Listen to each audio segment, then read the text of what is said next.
Good morning and welcome back.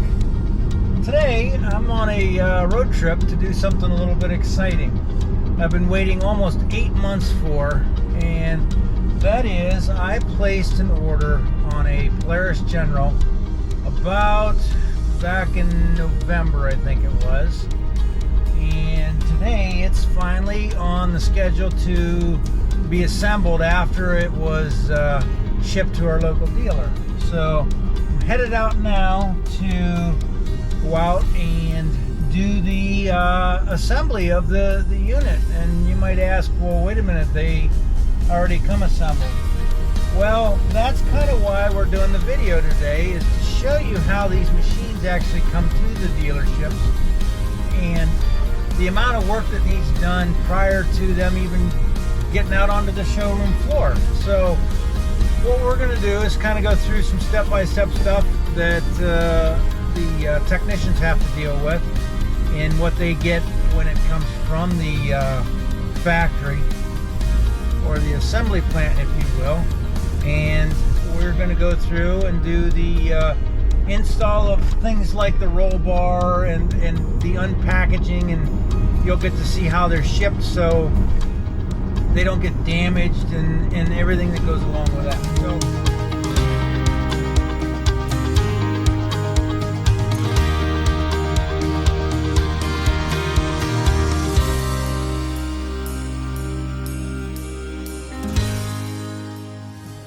all right, so we made it out here to the local Polaris dealerships, and today what we're looking at is a 2022 Polaris General XP 1000 with ride command. And you might be wondering, how did I get access to be here and do this? Well, I happen to know the family owners, and I've worked here for a little bit or a short period of time myself to help out. And today I actually specially requested Cody. Maybe Cody, again, you could tell us, you've been here for what, 11 years you said? Yep, 11 years. And you're not just a Polaris technician. You're what? Because I know you're way more than that. A little bit of everything, I guess. You got your Harley certifications too. Harley, Polaris, work on Urals, I mean, power equipment, you name it. I mean, basically everything we sell. And you're the go-to guy, and that's kind of why we're here today. That's what I hear. You're the go-to guy. When somebody has a question how something needs put together or fixed, they come to you. I guess that's why we're here right now with Cody and myself, and we're going to go over assembling this Polaris General. And some things I wanted to go through and show you guys how these things come shipped from the factory.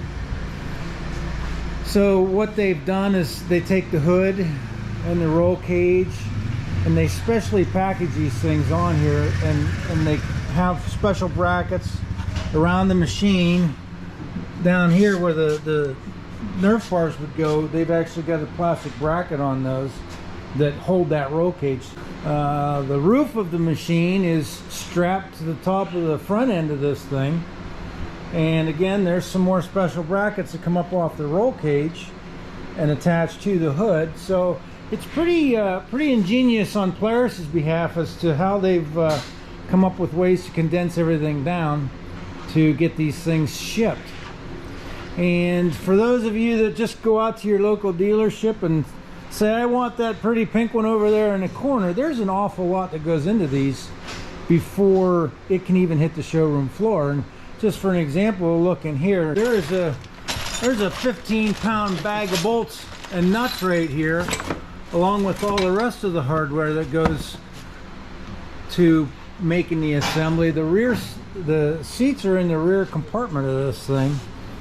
So, you know, just the packaging alone of this, how it's all put together for shipping, is a lot of work. One other thing that we've added to this is the heater core, or the heating unit. And a heater doesn't come factory with a Polaris General, and that is an aftermarket item that they'll have to put on, and Cody will have to get in and tear this dash completely out of it, do some cutting for the vents, the heating vents, and add a heater core or the plenum in that thing, and So that takes some work to doing, and I also got a tip out glass windshield for the front and went with the poly rear window.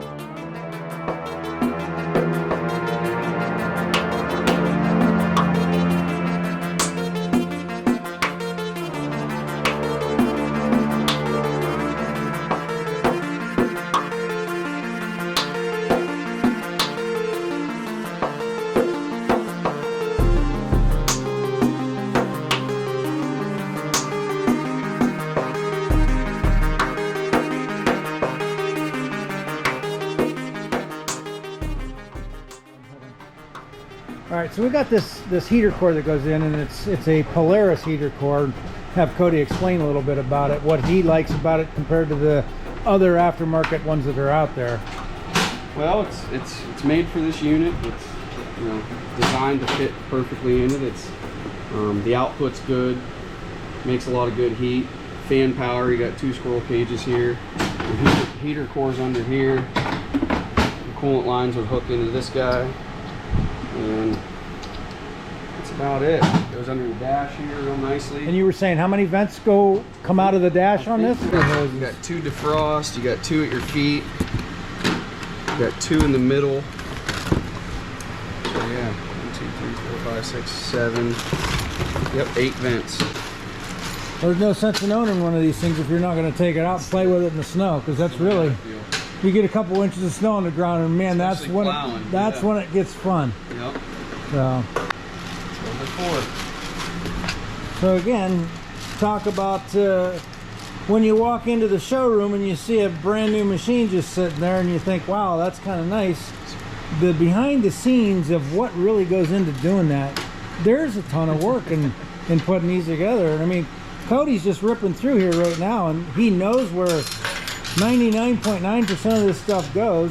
And again, that's really why I wanted him to put it together, because he's really not looking at the manual to figure it out. He kind of knows. So I want to show you around real quick.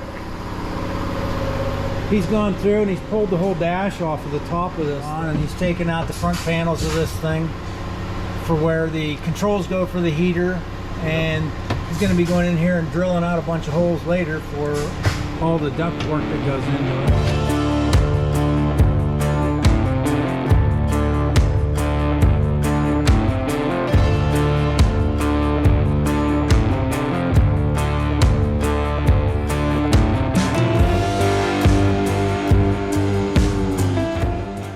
Alright, so now he's got the entire dash, the front part of the dash ripped out as well.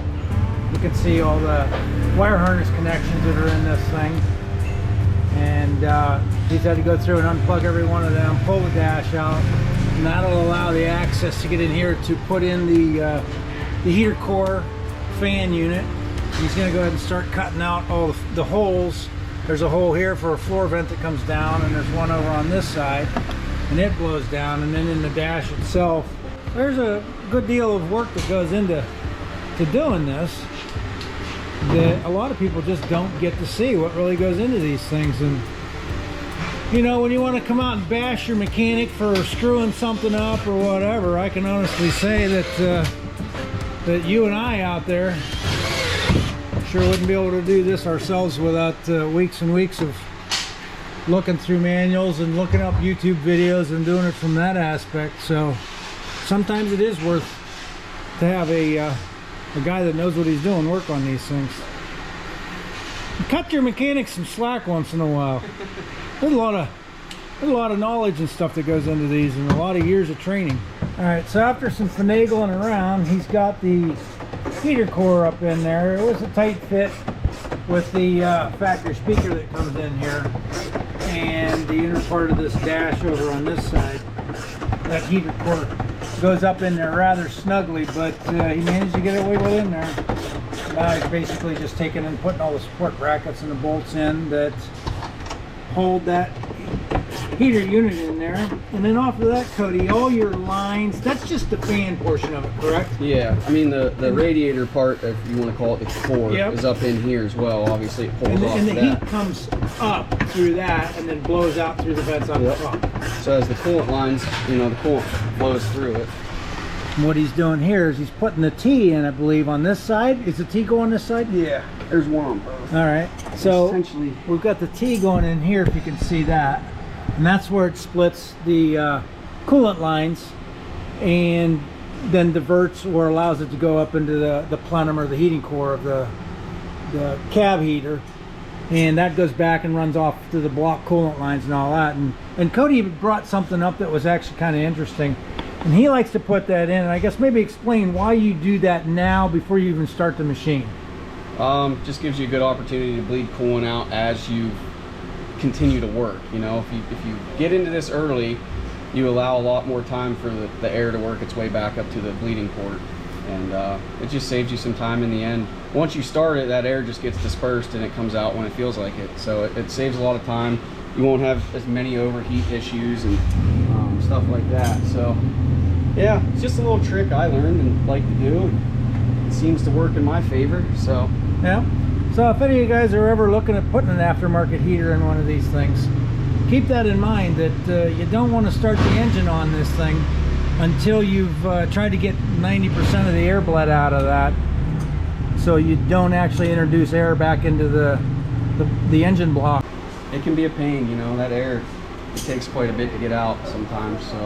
So in this case, you know, like I've said in other videos, you know, there's got to be a better way. So when you have somebody that's done these things and knows the ins and outs of the problems you run into, I guess the tip on this one is don't start the motor, get all your air bled out what you can before you start the motor and introduce any air in there. So yep, there's your tip for the day on that one. I want to show you how nice of a job Cody's done here with this. Is he's added in this particular panel that goes back in, he's added these two switches that are part of the factory Polaris wiring harness, aftermarket harness you get. So those are the switches that will be used for the lights that I hook up later. And then this is where he cut out and added the switches for the fan and the heating system on that. So he's got all that done and starting to get that wrapped up for the heating unit. So I also decided, okay, while we've got everything apart, let's put the switches and the lights in for it now too. So keep that in mind, and it's just a simple plug and play with the Polaris setup on these. Alright, so now we're moving on to the dash, and this is the underside of the dash. Everything gets hooked up, and what he's doing now is cutting out the slots for the heater vents that would blow right out at your chest, if you will. So there's one over there, one on this side right here. That's going to get cut out for one of the vents. And then Cody, you said there's one here, one there, and one over here. So there's 4 cutouts for the vents. And again, here's what the vents look like. Once they cut them out, they snap them in and then put the air hose on there. So like I said, this is the front side of the dash, and the other piece was the top dash. So the top goes over here, and then the front side dash goes across here. And take note that he's using a very expensive stand here that's got foam pads and stuff on it. And again, that's why I asked to have Cody do it, because he takes care of important things like the dash, and with the decorative side down, you don't want to have a mechanic that pops them out on a dirty bench. Yeah. Alright, so we've moved on to hooking up all the air ducts. As you can see, these things are tucked right up in underneath there. And Cody's getting them all hooked up to the main duct portion of that off the heater. There's just an awful lot of stuff tucked in behind that dash that if you don't have a little bit of knowledge of what you're doing, it isn't going to be fun, and you're going to be swearing an awful lot. You still got to figure out how to tuck those things in there, because when you put this dash back in, you got the front panel that goes in and then the top panel that goes in, and as Cody was explaining, it's tedious. you got to try and tuck it in while you're getting all the different clips back in without breaking them. So he's motoring right along on this though. So you can kind of see the mess we got, and somehow he'll make it all fit in there. Won't even know it's there. All right, so I want to get to a little bit of an update. What we did was, while we had all this apart, I added 2 more plugs for harness for auxiliary lights. This will be maybe a 20-inch front light bar, and then this will be for any rear lighting that I want to put in. But I wanted to do that now before we got the dash all back together. As you can see, we've got the front portion of the dash back in to some extent. We've got the air vents in here, over here, and then there's one over there. So we got that all back in, and we got to put the rest of this in, but we've basically have got all the duct work in. They're hooked up to the ones that are in the dash, and then these two, this one and this one, will go to the defroster for the windshield. So we've got that all back in, and we're slowly trying to put it back together. Put a portion of the roll cage on it, and with the feed, we'll run wires up through the roll cage here, and they come up and come out on this side over here. And then we've got, sorry if I'm making you guys sick, we've got the windshield washer squirter tube, we've got an auxiliary wire for the dome light, and then this wire, Cody, is what? That goes to the wiper motor. Okay, this goes over here to the windshield for the wiper motor. And then on the other side, we had to run the cables up through it. And those are for what also? The antenna. Okay. And there's 2 roof speakers. So we got this harness here. This is from the factory for this model. Okay. So it'll have 2 roof speakers there and there. The antenna portion of this here is for the ride command in this. And this has GPS in it. So you can go out and ride all day, and if you get lost, you can put your position in and everything else and find your way back. So that's, just wanted to do a quick update. That's where we are with all of this. And we're about, what, 4 or 5 hours into it now, maybe? Yeah, I don't know, what time is it? Something like 4 that. o'clock. Yeah, it's been a good 7 hours. But that, I mean, we've done a lot. Not just the heater, did the wiper and ran all that. Yeah. Oh, I forgot to mention, we also got the wiper bottle in here. So it's been a lot done in the past 7 hours.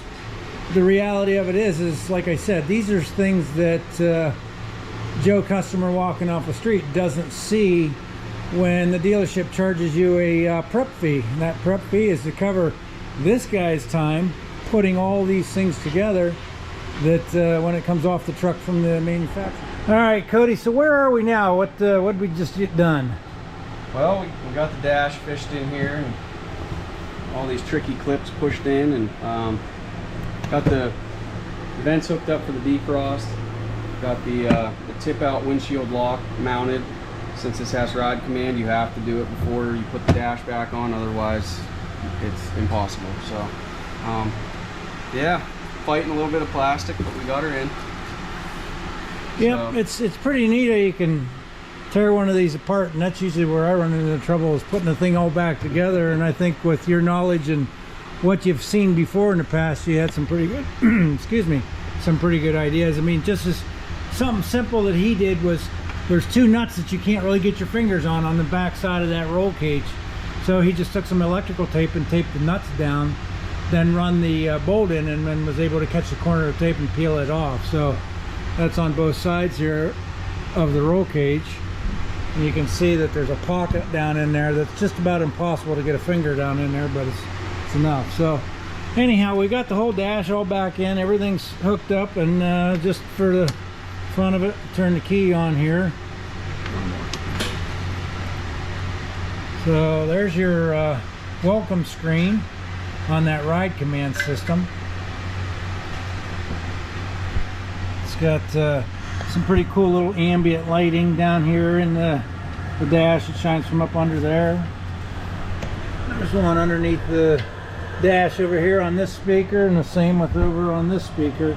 So if you're out riding at night, it gives you a little bit of ambient inside lighting. And there's that ride command that everybody's so interested in, or they look for on that. And then you have the regular dash over here.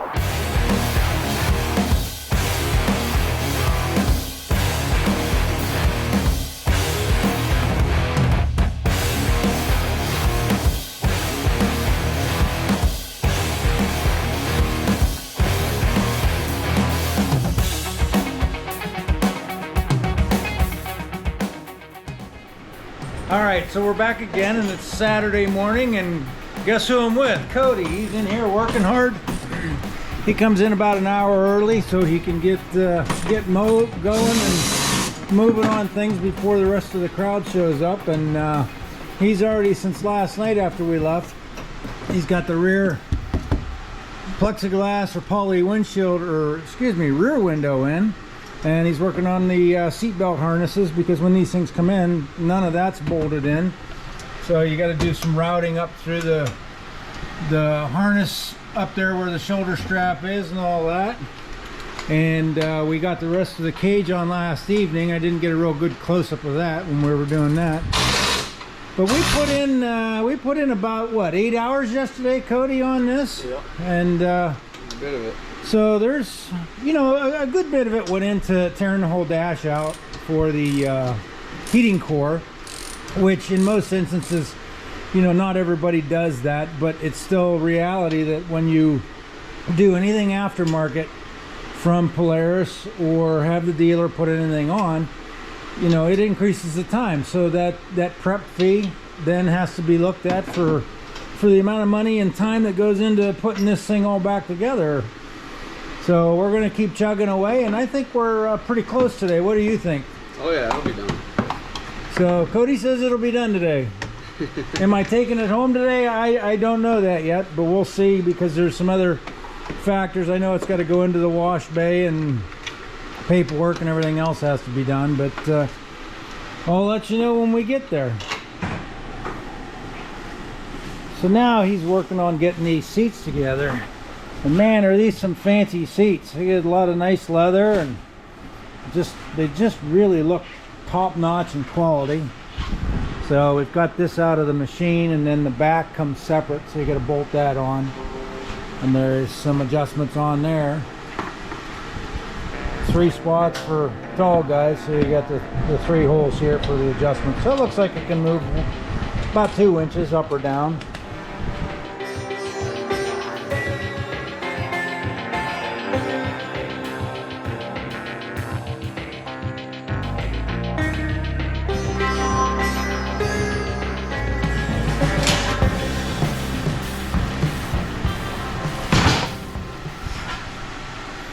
There you go. That thing is just super nice. It's got the side bolsters on the hips and around the back. Got your back headrest area. Man, that's almost too nice to take out in the mud. All right, now when this closed before, it was a little bit tight. Now that thing literally just comes perfectly together. So again, thanks Cody. You're welcome. All right, so we're moving on to prepping the glass windshield that I got for this, and it is a Polaris aftermarket accessory. And I would never ever go with a poly windshield ever again. I've had them on another machine that I've owned in the years past, and they scratch, and there's just no way to clean them and not scratch them. So I always have bitten the bullet and decided that, you know, you got to spend a little extra money for the good glass windshield. Cody's getting ready to prep. We got to drill this hole out here for the windshield wiper motor. And yes, I put a windshield wiper on this. On my other one, I have a manual wiper where you have to turn it by hand from the inside. But I decided to splurge a little bit this time, and first ever windshield wiper. And that's another thing is you really don't put a windshield wiper on a poly windshield, because it'll just destroy it. And I really enjoy taking this thing out in the rain and the snow and all that, and that windshield wiper really makes a difference. It's a difference maker in being able to go out and still ride in the bad weather and have some fun.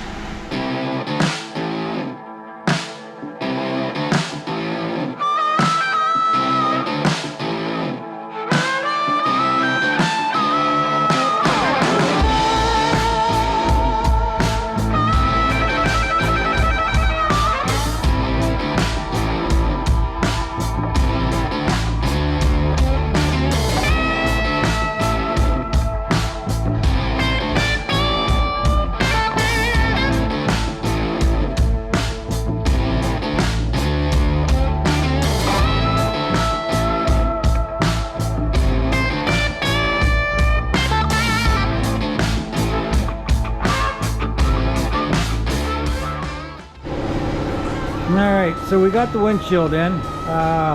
Wiper motor's on it, we just haven't put the blade on it yet. Come back in here. And again, this plug here is what's going to come around and route to that. But what the neat thing is about this windshield is it's got this handle here. You can tip it out all the way, or you can bring it back just a portion of the way and lock that in, and that leaves a gap in there just for a little bit of vent air, but it still protects your face from rocks and stones and sticks and limbs and everything else. So that's why I highly recommend a glass tip out windshield. Just love the ability to be able to open that up and get some fresh air in when you're riding around through the trails. Alright, so we've moved on from the windshield install.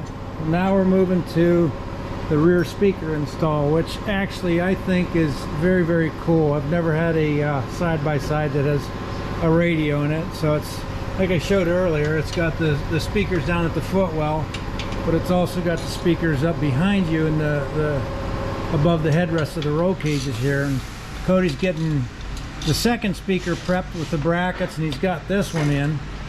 And to me, that's just a personal option that I actually really will enjoy. Be able to ride around the trails or out when I'm working in the yard or something like that, to be able to just have the radio playing and listen to some music.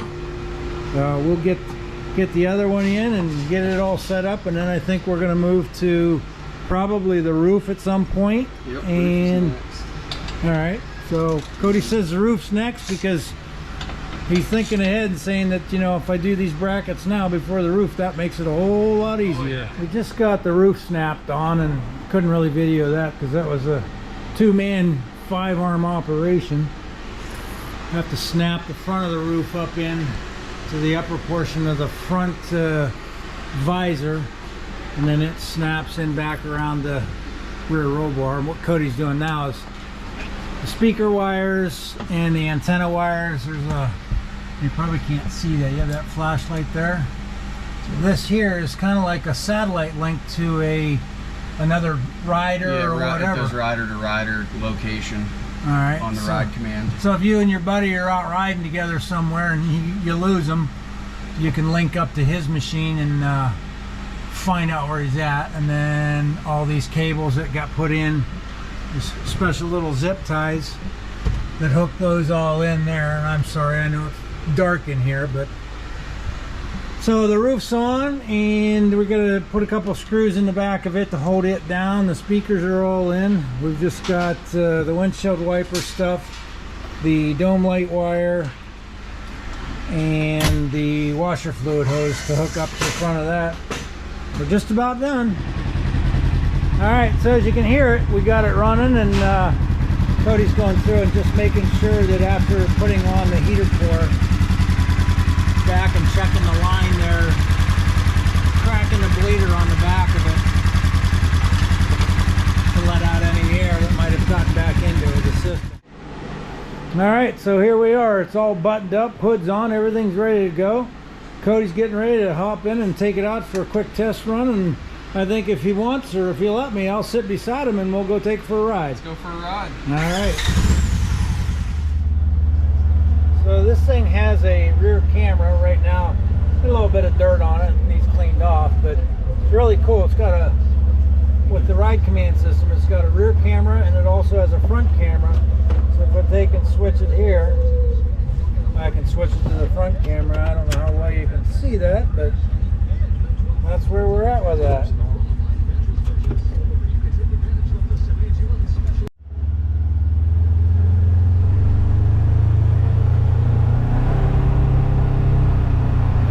What do you check for when you're doing this? Just alignment, make sure it drives straight, it's not pulling, the steering wheel is straight. I don't know, just kind of make sure everything sounds good, brakes work. Just listen to it, make sure it's not going to break down. make sure it doesn't show back up next week. Exactly, we don't want to see that next week. Well. Only for more accessories. I go straight from the bank, gassing up the tank, Cranking up the radio, playing old Hank, it ain't that long till I'm back at the farm. I'm pulling up the truck. So you say I need to wait a couple days to hit the rev limiter now, or what?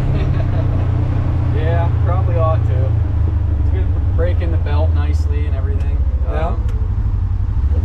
Break it in real good, then you won't have any issues in the future.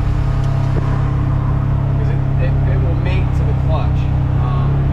Everything's got to mate to itself. All right. And then you won't So have it'll wear into whatever the. Yeah, I mean they're pretty flat from the factory, you know, but nothing's perfect. Yep. You know, it'll mate to your clutch, and everything should be good to go. If you go out and you're trying to go as fast as it'll go right away, you're probably going to have some issues. Drinking Tennessee whiskey, a big blue sky. We're going up, we're coming down. There's a party on the water, it's a hell of a time. We're on the boat, we're killing time. In our own honky tonk with a bottle of wine. We're going up, we're coming down. Cheers to feeling alright, it's a hell of a time. A hell of a time. A hell of a time. We're out front of the dealership right now, and I've got Cody back here, and he's got this thing all finished up, and it is ready to be loaded on the trailer. I just want to say thanks to Cody for all the time and effort that he's put into this thing, and his knowledge that he's had there. So I guess just a big thank you to Cody and to the local dealership here, Street Track and Trail. I wanted to have the fella who I've been dealing with for the last 30 years hop in here as well. And this is Steve. He's been the salesman and a friend. And Steve, thank you. Cody helped us get the video done on it, and everything he's ever learned in all the years he's been here, and the entire setup, what you guys don't ever get to see, what really goes into one of these.